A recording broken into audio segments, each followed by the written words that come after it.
Colligative properties कहा जाता है ऐसा प्रॉपर्टीज जो डिपेंड करता हो only on the number of particles of solute in the solution. Solution का कुछ ऐसा प्रॉपर्टीज होता है जो डिपेंड करता है सिर्फ इस बात पर कि सॉल्यूशन में सॉल्यूट के पार्टिकल्स की संख्या कितनी है। Number of particles of solute यानी कि मोल्स, नंबर ऑफ पार्टिकल यानी कि मोल से रिलेशन हो गया, तो moles of particles of solute in solution, इस पर जो जो प्रॉपर्टीज डिपेंड करता है उन सारे प्रॉपर्टीज को नाम दिया गया है कॉलिगेटिव प्रॉपर्टीज। दूसरे और फैक्टर्स पर ये डिपेंड नहीं करता है। सॉल्यूट के अमाउंट पर डिपेंड नहीं करता है कि सॉल्यूट का 10 ग्राम लिया गया है, दूसरे सॉल्यूट का 50 ग्राम लिया गया है, इससे प्रॉपर्टीज में डिफरेंस नहीं आता है। प्रॉपर्टीज सिर्फ और सिर्फ डिपेंड करे number of particles of solute पर, तो properties are called colligative properties. तो इसके लिए 3 सॉल्यूशन बनाया गया है। तीनों सॉल्यूशन में ध्यान से देखना, वाटर कितना है तो 1 kg है, यानी कि सॉल्वेंट है 1 kg, और सॉल्यूट है 1 मोल तीनों में। तो सॉल्यूट 1 मोल है, सॉल्वेंट है 1 kg, तो आप याद कीजिए स्ट्रेंथ ऑफ सॉल्यूशन में पढ़ते थे मोलैलिटी, कि molality is number of mole dissolved in 1 kg of solvent, number of mole of solute dissolved in 1 kg of solvent. तो 1 मोल सॉल्यूट है तो मोलैलिटी हो गया फर्स्ट सॉल्यूशन का 1, सेकेंड सॉल्यूशन का भी मोलैलिटी 1, थर्ड सॉल्यूशन का भी मोलैलिटी 1। तो मोलैलिटी सेम है तो ये बता रहा है कि सब में same number of mole of solute dissolve है। अब आप जानते हैं कि 1 मोल का मतलब अवोगाड्रोस नंबर ऑफ मॉलिक्यूल्स होता है। तो अगर हम आपको कहें कि फर्स्ट सॉल्यूशन में जो सॉल्यूट यूरिया है उसका कितना नंबर ऑफ मॉलिक्यूल्स है, तो आप कहिएगा ना कि यहाँ पर Na मतलब अवोगाड्रोस नंबर ऑफ मॉलिक्यूल्स है, यहाँ भी Na मॉलिक्यूल्स है। और तीसरा में भी जो सुक्रोज है जिसको आप नॉर्मली हम लोग शुगर कहते हैं, यहाँ भी 1 ही मोल है, तो यहाँ पर भी सॉल्यूट का number of molecules, number of particles है Na। जरा तीनों के वेट पर ध्यान दो कि क्या सॉल्यूट का वेट तीनों में सेम है, तो तीनों में सेम नहीं है। यूरिया 1 मोल का मतलब होता है 60 ग्राम, आप लोग पहले बना चुके हैं। ग्लूकोज 1 मोल का मतलब होता है 180 ग्राम, और सुक्रोज 1 मोल का मतलब होता है 342 ग्राम। तो तीनों सॉल्यूशन में सॉल्यूट का वेट अलग अलग है, लेकिन तीनों सॉल्यूशन में number of molecules, number of particles solute का सेम है, क्योंकि हर जगह 1 मोल है और 1 मोल में number of molecules, number of particles equal होता है। यानी कि इस तीनों सॉल्यूशन में नंबर ऑफ पार्टिकल्स इक्वल है, इस बात पर ध्यान रखना है, वेट भले ही अलग अलग। अब जब ये तीनों सॉल्यूशन बना लिया गया तो अब इस पर एक एक्सपेरिमेंट किया गया। एक्सपेरिमेंट किया गया कि इस सॉल्यूशन का बॉइलिंग पॉइंट निकाला गया। आपको मालूम होना चाहिए कि वाटर का बॉइलिंग पॉइंट 100 डिग्री सेल्सियस होता है, जिसको टीबी से डिनोट किया जाता है, टीबी बॉइलिंग टेम्परेचर। तो प्योर सॉल्वेंट के बॉइलिंग टेम्परेचर को टीबी से डिनोट करते हैं। अब जब एक्सपेरिमेंट किया गया तो तीनों में एक थर्मामीटर लगा दिया जाएगा और इसके बॉइलिंग पॉइंट को इस एक्सपेरिमेंट से निकाला जाएगा।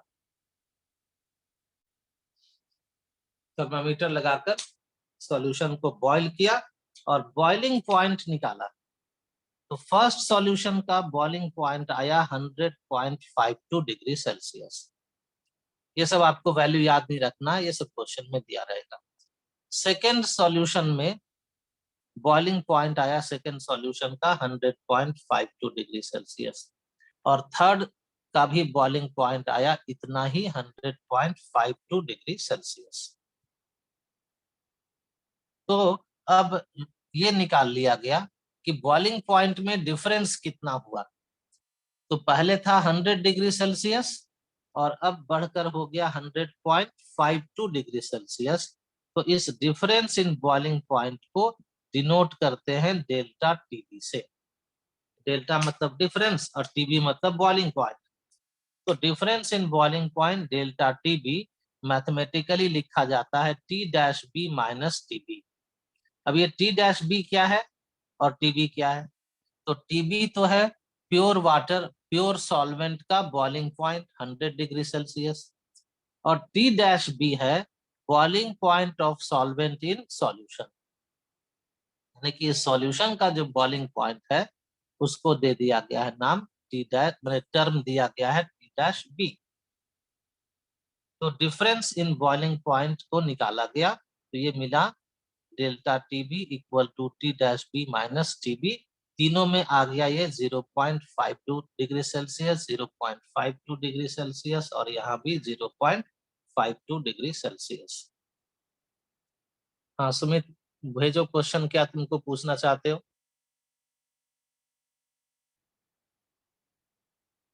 अब फिर से ध्यान से सुनो।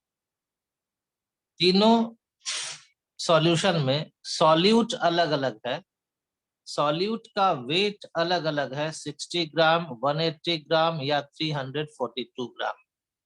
तो तीनों सॉल्यूशन में सॉल्यूट का वेट अलग अलग है, लेकिन फिर भी तीनों सॉल्यूशन में difference in boiling point, difference in boiling point मतलब फिर समझिए, boiling point of solution minus boiling point of pure solvent, ये तीनों में कितना आया? क्या अलग अलग वैल्यू आया?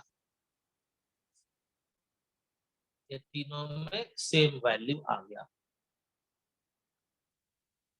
तो इस पर लोग सोचना शुरू किए, एनालाइज करना शुरू किए कि भाई वेट सबका हम अलग अलग लिए हैं सॉल्यूट का, फिर भी बॉइलिंग पॉइंट तीनों सॉल्यूशन का सेम क्यों आया है। तब लोगों को एनालाइज करते करते ध्यान में आया कि भाई तीनों जगह सॉल्यूट का नंबर ऑफ पार्टिकल्स इक्वल है, नंबर ऑफ पार्टिकल्स सॉल्यूट का इक्वल है, और इसीलिए तीनों सॉल्यूशन का बॉइलिंग पॉइंट का डिफरेंस भी इक्वल है। तो कह दिया गया कि ऐसा प्रॉपर्टी, कौन सा property? Difference in boiling point, ऐसा प्रॉपर्टी जो डिपेंड कर रहा है नंबर ऑफ पार्टिकल्स पर, क्योंकि नंबर ऑफ पार्टिकल्स नहीं बदला तो डिफरेंस इन बॉइलिंग पॉइंट भी नहीं बदला। तो ऐसे ही पार्टिकल्स, ऐसे ही सॉरी प्रॉपर्टीज, ऐसा ही प्रॉपर्टीज जो डिपेंड करे actual number of particles of solute in solution are called colligative properties. तो ये जो हुआ डिफरेंस इन बॉइलिंग पॉइंट या इंक्रीज इन बॉइलिंग पॉइंट, क्योंकि इंक्रीज हुआ ना, 100 से बढ़कर 100.52 हो गया, तो this increase in boiling point को कह दिया गया कि this is example of colligative properties. और इस इंक्रीज इन बॉइलिंग पॉइंट को एक नाम दिया गया, उस नाम को आपको याद कर लेना है, इसी नाम से इसको हम लोग जानते हैं, इसको कहा जाता है एलिवेशन। एलिवेशन मतलब बढ़ जाना, elevation of boiling point of solvent in solution, elevation of boiling point of solvent.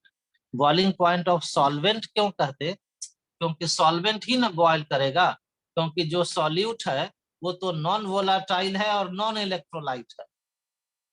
Glucose, urea, sucrose, ये सब non volatile non electrolyte solid solute है। तो प्योर में वाटर ही बॉयल करता है, प्योर सॉल्यूशन में प्योर लेते हैं वाटर, और सॉल्यूशन में भी वाटर ही बॉयल करता है, यूरिया, ग्लूकोज या सुक्रोज बॉयल नहीं करता। तो सॉल्वेंट ही बॉयल करता है, और सॉल्वेंट का बॉइलिंग पॉइंट 100 डिग्री सेल्सियस से बढ़ करके हो गया 100.52 डिग्री सेल्सियस। इसीलिए इस टर्म को नाम दिया गया है elevation of boiling point of solvent.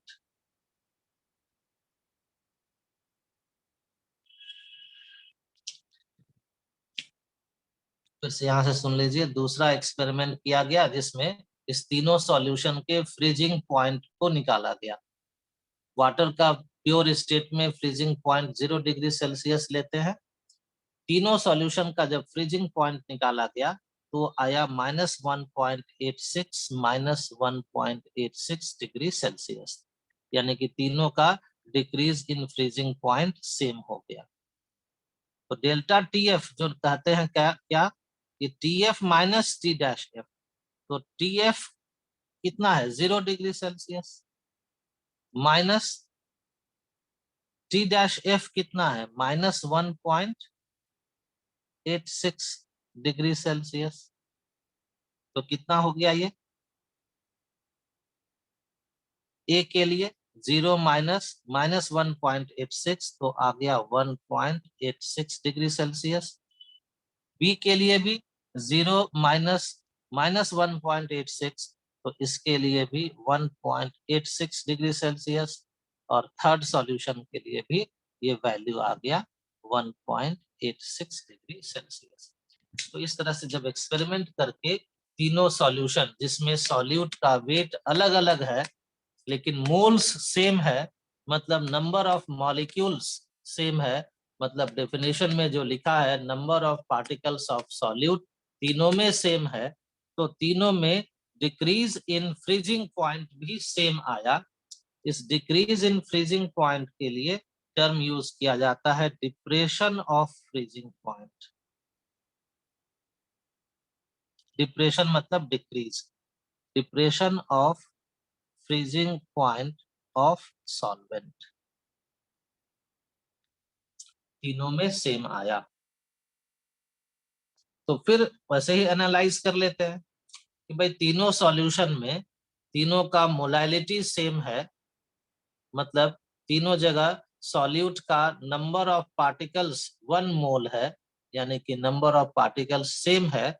तो depression of freezing point of solvent भी तीनों में सेम आ गया, मतलब depression of freezing point depends on the actual number of particles of solute in solution. तो एलिवेशन ऑफ बॉइलिंग पॉइंट की तरह से depression of freezing point of solvent भी डिपेंड करता है पार्टिकल्स के नंबर, पार्टिकल्स के नंबर पर। किसके पार्टिकल्स के नंबर पर, तो सॉल्यूट के पार्टिकल्स के नंबर पर। और इसलिए depression of freezing point of solvent भी कहलाता है कॉलिगेटिव प्रॉपर्टीज। तो इस तरह से ये दो तरह का कॉलिगेटिव प्रॉपर्टीज, और दो तरह का और होता है। एक आपका पहले से सुना हुआ है जिसको कहते हैं relative lowering of vapour pressure, और चौथा को कहा जाता है ऑस्मोटिक प्रेशर। तो कॉलिगेटिव प्रॉपर्टीज का टाइप्स लिख लीजिए। First, relative lowering of vapour pressure, ये पहले ही डिस्कशन हो चुका। दूसरा, एलिवेशन ऑफ बॉइलिंग पॉइंट, इसको डिनोट करते हैं डेल्टा टीबी से, ऑफ सॉल्वेंट। तीसरा, डिप्रेशन ऑफ फ्रीजिंग पॉइंट, इसको भी डिनोट करते हैं डेल्टा टीएफ से, ऑफ सॉल्वेंट। और चौथा जो आगे डिस्कशन करेंगे वो है ऑस्मोटिक प्रेशर ऑफ सॉल्यूशन।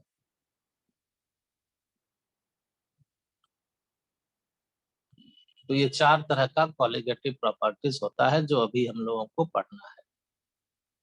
चलो सेकंड पॉइंट, जब T dash B is greater than T B, तो दोनों में जो डिफरेंस हुआ, तो difference in boiling point of solvent in solution and boiling point of pure solvent इस डिफरेंस को कहा जाता है elevation of boiling point of solvent, और इसको डिनोट करते हैं डेल्टा टीबी से। तो mathematically elevation of boiling point of solvent that is delta TB is equal to T dash B minus TB. और तीसरा पॉइंट है कि एक्सपेरिमेंट से ये पाया गया है कि ये जो एलिवेशन ऑफ बॉइलिंग पॉइंट है ये डिपेंड करता है मोलैलिटी पर। Elevation of boiling point depends on molality. किस तरह से डिपेंड करता है? तो पाया गया है कि delta TB is directly proportional to molality. मतलब सीधा है कि सॉल्यूशन का मोलैलिटी को बढ़ाते जाते हैं एक्सपेरिमेंट के दौरान, तो हम लोगों को एलिवेशन ऑफ बॉइलिंग पॉइंट भी बढ़ता चला जाता है। तो डेल्टा टीबी को कह दिया गया डायरेक्टली प्रोपोर्शनल टू मोलैलिटी। अलग अलग एक्सपेरिमेंट किया, मोलैलिटी कम रख के, मोलैलिटी अधिक रख के, और डेल्टा टीबी के वैल्यू को निकाला एक्सपेरिमेंट से, सबको रिलेट कर दिया। तो पाया कि जब मोलैलिटी कम था तो डेल्टा टीबी का भी वैल्यू कम था, मोलैलिटी अधिक था तो डेल्टा टीबी का भी वैल्यू अधिक था। तो मिल गया रिलेशन कि delta TB is directly proportional to molality. इस प्रोपोर्शनैलिटी को हटा दिए, इक्वल टू कर दिए, तो हो गया डेल्टा टीबी इक्वल टू एक कांस्टेंट इंट्रोड्यूस किए, उस कांस्टेंट को डिनोट किया गया है केबी से। तो हो गया delta TB equal to KB into M. और एम है मोलैलिटी, तो मोलैलिटी पहले से जानते हैं, W solute by molar mass of solute into 1000 by weight of solvent. तो मोलैलिटी के फॉर्मूला को यहाँ पर पुट कर दिए, तो इक्वेशन हो गया delta TB equal to KB into W solute by M solute into 1000 by weight of solvent.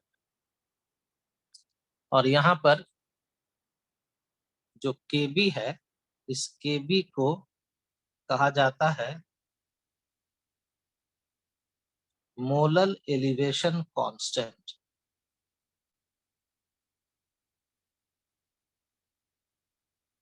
इस KB is called molar elevation constant, या इसका दूसरा नाम है elevation of boiling point constant.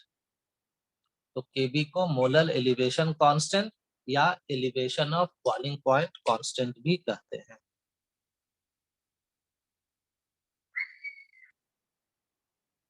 Elevation of boiling point constant. आज यहीं पर छोड़ देते हैं, यहाँ से आगे नेक्स्ट क्लास